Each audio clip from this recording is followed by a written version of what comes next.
والصلاة والسلام على من لا نبي بعده محمد بن عبد الله بن عبد المطلب صلى الله عليه وسلم.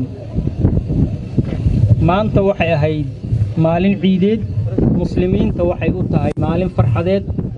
نصيب ضرو قبل كمودو جارهان مقالدي سجال كعية وحي أوتاي مالين مروجو مالين حنون بدن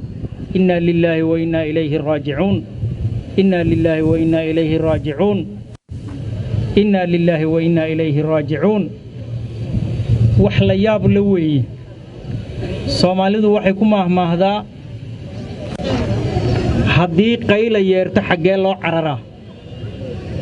waxa la yiri masaajidka isagii bay qayladu ka soo yeertay amniga kala dambaynta sharciga ilaalintiisa sharciga sarreyntiisa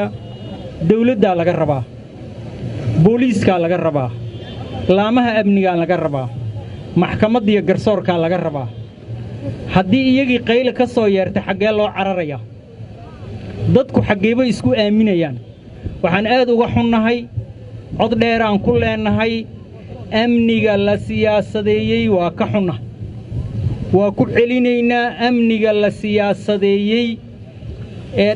gaar ah mididu u xiirayso waa ka xunnahay mana aqbalayno waa siyaasadaysan yahay xaqiiqo cad weeye sababta loo siyaasadeeyay ma garanayno mas'uuliyiinteedu ayaga ka jawaabi doona laakiin qof in la soo xiro dambi aan lagu xaqiijin lagu cadayn maxkamadi aysan dambi ku cadaynin oo markaas aan dil lagu xukumin in la iska dilo oo la yiraahdo qofka waa la dilay oo waliba ciidankii dawladda iyo dadkii oobiga ka qorayay dadkii warbixinta ka qorayay gacantooda asoo ku sugan oo haddana ku dhinto oo xabada lala dhaco baabuur buu iska tuuray maahan neef qabatu u dhintay maahan xabadihii baa ka muuqda jirkiisi baa xabada jarjareen gacan dawladeed buu ku jiray markii noogu dambaysay xafiis dawladeed baa soo watay qalin dawladeed buu ku sugnaa سو dhici kartaa shacabka kale maxaa laga sugay hadaan dawladii amnigii ilaalin hadaan dawladii kala dambayntii ilaalin hadaan booliiskii kala dambayntii ilaalin dadka kale maxaa laga sugayaa dadka kale waxay noqonayaan inay fawdada dhinacooda ka sii wadaan waxaan leenahay arintaas waa lagu khaldamay qofkii ku khaldamay dadkii ku khaldamay in sharciga la hor keeno waxay mudan yihiin la waafajiyo ayaan codsanaynaa waxaan rabnaa oo kale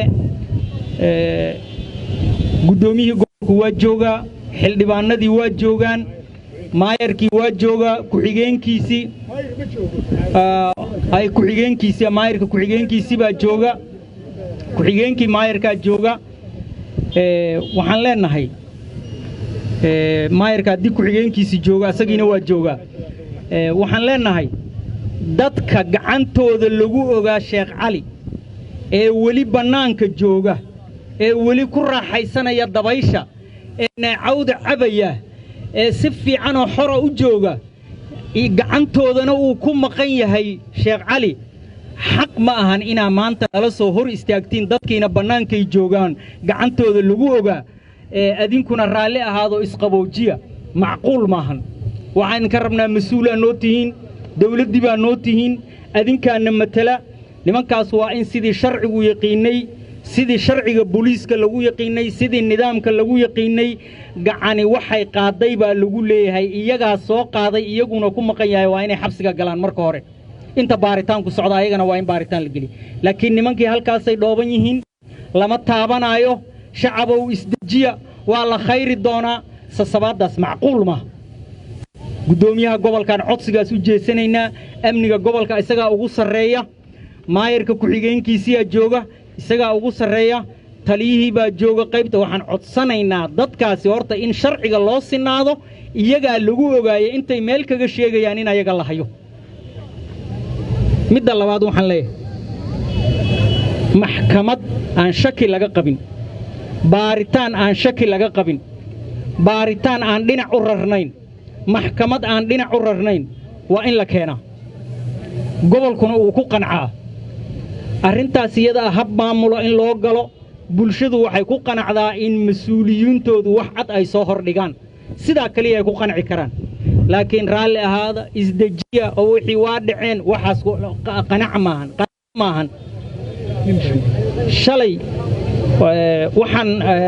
maaragtay maqlaynay halkan waxa lagu dilay Sheekh Cali yara lagu dilay maxaa laga qabtay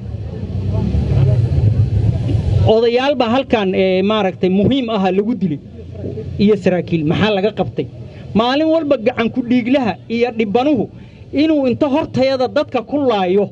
haddana uu ku raaxaysto mas'uuliyad ma ahan mana ahan mas'uuliyadda qaranka loo qaaday mas'uuliyadda state-ka loo qaaday ma ahan waxaan rabnaa dhammaantiin inta u istaagtiin mas'uuliyiintu qof waliba waajibaadkii uu lahaa lagula xisaabtamo wixii uu mutaystay la siiyo wixii uu xaq u helay in la siiyo hadduu ciqaab leeyahay iyo hadduu cafis leeyahayba intaasaan codsanaynaa